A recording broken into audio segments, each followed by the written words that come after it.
Welcome back to The Full View. The ANC's Women's League is holding a march against gender-based violence in Durban tonight. ANC Women's League President Bathabile Dlamini says members are marching from Albert Park to the Ethekwini Community Church in Durban, where an all-night vigil will take place. We cross live to our reporter Sbongakonke Mbatha, who is at that march. Sbongakonke, what's happening right now?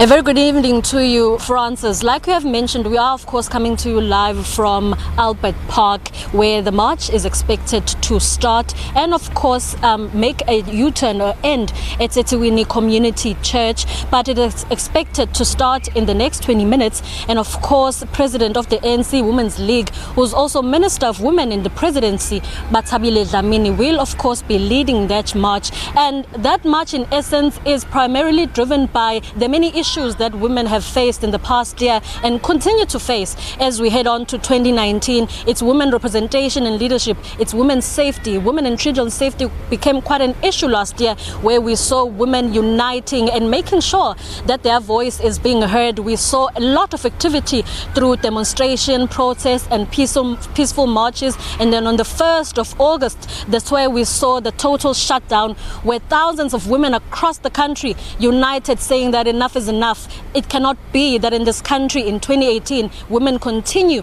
to feel unsafe, women continue to be violated, murdered, killed, raped, as well as for children. So they were standing united, being a stronger voice, making sure that government actually intervenes and works with them, because their biggest call was that can the government work with them to protect them.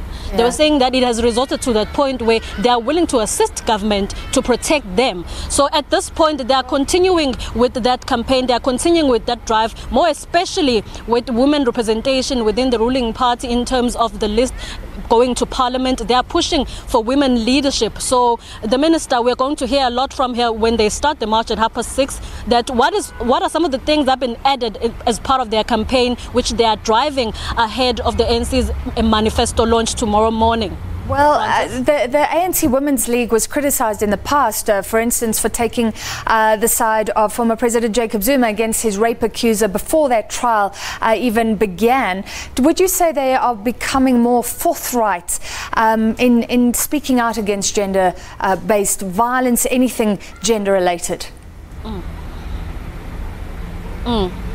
We are going to be hearing more details on that point from herself. But of course, she was quoted last year when she led a group of women to Literally House, saying that it cannot be that women continue to feel violated, continue to be violated and feel unsafe. That should be a reflection that the ANC's work is not done. I think that is one of the sentiments that she will be continuing to drive. And of course, she will give us further detail in that regard. As you can see behind me, there are ANC vans which have been deployed in the province. Each and every province has been given enough utility to campaign as we are going to elections in the next 3 months. And of course, just before the march begins, there is a large contingent of police, Francis. As you can see just behind me, there is a police station, the Durban Metro. It's fully, there's a full contingent of police, as well as, if my colleague Niresh Singh can just pan to my left, there's a large contingent from that area as well, because they are expecting quite a number of women to come and converge here and start the march. As we can see, that it's much later in the evening, so there needs to be much safety, which is something that they're clearly advocating for, that women's safety should be top priority. And they're looking to hear what is going to be said tomorrow by the president as far as women's safety is concerned. Francis? Right, thank you very much. We'll see how that turns out, and in fact the turnout. We can't see much yet. That march not underway. Sbongakonke Mbatha.